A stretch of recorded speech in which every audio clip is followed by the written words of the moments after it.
பல்லடம் அருகே முருகன் கோவிலில் பூஜை நடந்து முடியும் வரை பக்தர்களுக்கு காத்திருந்த அதிர்ச்சி.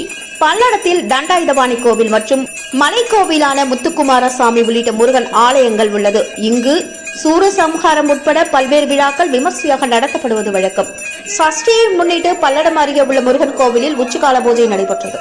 அப்பொழுது கோவில் கருவறைக்கு ஒரு மயில் வந்தது. அந்த மயில் கோவிலில் உற்சவருக்கு பூஜை முடியும் வரை காத்திருந்து தரிசனம் செய்தது. இந்த வீடியோ தற்பொழுது வைரலாகி வருகிறது. அந்த வீடியோவில் முருகனுக்கு தீபாராதனை காட்டப்பட்டது. அதனை மக்களை போன்றே மயிலும் சன்னிதானத்தில் நின்று கண்குளிர ரசித்தது.